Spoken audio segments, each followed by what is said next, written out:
You know that feeling sometimes, that little nudge inside telling you there's, well, maybe more to figuring yourself out, Yeah. understanding what really makes you tick. Yeah. That's exactly what we're diving headfirst into today. We're exploring a really fresh perspective on personal growth, self-discovery, something that honestly touches all of us. Absolutely. And our guide for this exploration is Tarek Remen's book, The Camino Within. We're looking particularly at his ideas around being, well, reborn, you could say. Reborn. Interesting. Yeah. And the importance of questioning those really deep-seated beliefs, Mm. the ones we've just sort of absorbed as truth about ourselves and, the world. Okay, so think of this like us doing some digging for you. Our mission today is pretty straightforward, but I think quite powerful. Mm. We want to take the key insights from Reman's own experiences walking the Camino de Santiago and see how they might, shed some light on your own path. Right. Whether you're planning a big trek or not, it's about the inner journey. Exactly. So shall we get started? Let's do it. Raymond talks quite vividly about reaching this um, incredible state of bliss on the Camino, particularly around a place called Osabrero. Okay. He describes how once the immediate physical stuff eased up, like tricky paths or bad weather, Yeah. he just found this deep inner calm. Right. I can almost picture that feeling when the constant noise quiets down. Exactly. And he found that in those quieter moments, deeper truths, even old memories started coming Yeah. up. It's like when a lake settles and suddenly you can see right down to the bottom. What was it about losing those immediate challenges that let these deeper things surface, do you think, based on what he wrote? Well, what's really interesting there is that when we're not just constantly reacting to everything around us, our minds get, well, space, Mm. room to breathe and process things more deeply. Yeah, so. And often in that calm, the sort of subconscious patterns, the things we've inherited without even thinking about it, they tend to rise up.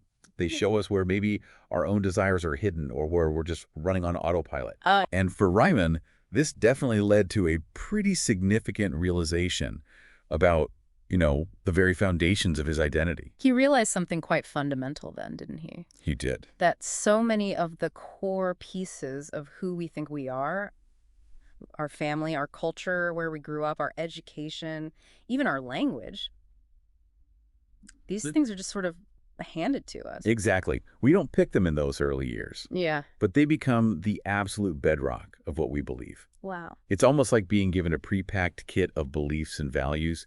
Ryman uses this brilliant analogy, actually. Oh, yeah. He talks about someone just randomly pulling a bit of knowledge out of a drawer in some random dresser and saying, there you go. That's how it is. That's a relatable image.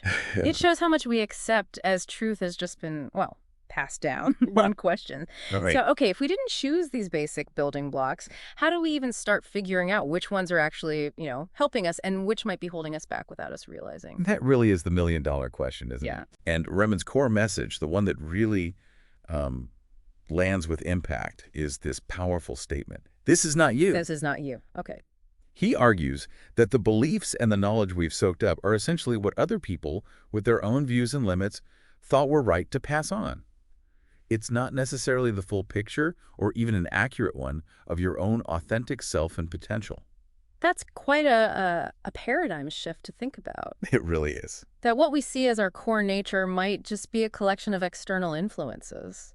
He even mentions how, traditional education systems, valuable as they are, can sometimes accidentally keep older perspectives going, maybe not always pushing us to question those really basic assumptions. And connecting this to the listener, Rahman isn't saying there's something fundamentally wrong with your upbringing or what you learned. It's not about blame. Right, it's not negative. No, not at all. He frames it more as personal responsibility, Yeah. growth. He suggests you kind of owe it to yourself to actively go looking for your real self, beyond the limits set by, say, society or just the circumstances you were born into.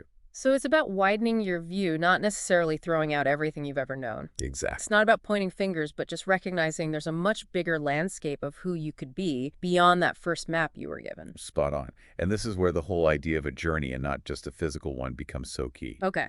Raman really believes that stepping outside your comfort zone, your usual environment, pushing those boundaries, even just temporarily changing your routines or who you interact with, it's an incredibly strong catalyst for self-observation. Ah, interesting. It lets you see the world and therefore yourself through your own eyes, Yeah. unfiltered by the usual perspectives you swim in every day. He specifically points out how A significant trip, one that really takes you out of your normal context, can be just transformative. So it doesn't literally have to be hiking the Camino then. Not at all. It's more about creating that distance, that space to get a clearer view of yourself and what you believe. Precise. And the ultimate goal of this journey inward, as Ruben puts it, is becoming your own enlightened self. What's he getting at there? Well, becoming your own enlightened self, he describes it as living authentically, guided by your own inner wisdom, rather than just reacting to external pressures or those inherited beliefs all the time. Okay. What's fascinating is his focus on observing everything with your own eyes and your own mind, free from someone else directing you or applying the filters. Right. He shares his own experience on the Camino, how he made a conscious choice to just leave judgment and expectation behind him. He really made a deliberate effort then to see things with almost like a childlike innocence. Exactly that. Just absorbing things as they came, without immediately putting them in boxes or judging them based on past stuff or what he thought he already knew. Getting the outcome of that. Well, the result, as he describes it, sounds pretty profound. A state of like pure bliss, deep self-pride, real self-love, and this powerful feeling of connection to his true self. Yeah. A oneness with the self is how he puts it. Wow. It sounds like by deliberately turning down the volume on those internal filters, he connected with something much more genuine, more authentic way of experiencing the world and himself in it. And it's not just, high-level philosophy either. He offers a really practical exercise to kind of demonstrate this idea of pushing past limits we think we have. Ah, yes, the hand-raising exercise. Yeah, exactly. He suggests, putting the book down for a second and literally just raising your hand as high as feels comfortable. Hold it. Okay. Then try stretching just that tiny bit more, raise it even higher, and maybe, just maybe, one more little push beyond that. Right. What stands out to you about that simple physical action? Well, what he says is the key insight is that you've just physically shown yourself your real reach. You went beyond what you initially thought was your limit. It's a physical proof of that mental, that emotional stretching we've been discussing. Precisely. Mm-hmm. And he wants you, the listener, to take that exact principle and consciously apply it everywhere in your life. Okay. To actively shift away from telling yourself, oh, I can't do that, or that's just not me, and instead start actually showing yourself what you can do when you challenge those boundaries you've set for yourself. Right. He argues we often really underestimate what we're capable of until we deliberately push past what feels, comfortable or known.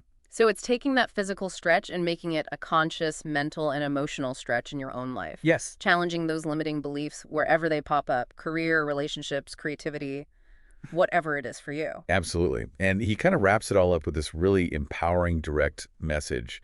It's basically, it's your life, it's in your hands, so own the show. I like that. Own the show.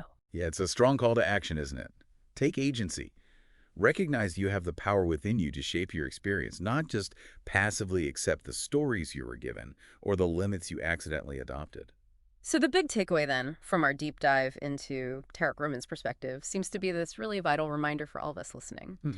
To actively observe the world, yes, but maybe even more crucially, observe yourself through your own unique lens.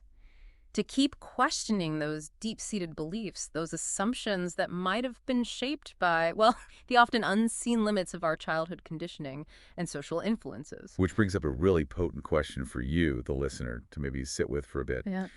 Think about just one specific area of your life where you might have accepted a limit you perceive, something you've told yourself you're not good at, or can't achieve, or maybe don't deserve. Okay, I'm not one in mind. What would it actually look like to consciously try and stretch in that area? Yeah. What might it feel like to actively discover your real reach, totally free from the confines of that random drawer from your past he talks about? It's really about taking that simple hand-raising exercise and letting it echo through your life, isn't it? Exactly, making it a metaphor. What new doors might open up when you dare to push just a little beyond what feels safe or familiar? When you truly find out what you're capable of, once you're not hemmed in by those inherited viewpoints? Yeah. We really hope you'll take some time to reflect on this idea. Maybe consider how you might start your own unique journey of self-discovery, however that looks for you. Yeah. Thanks so much for taking this deep dive with us today.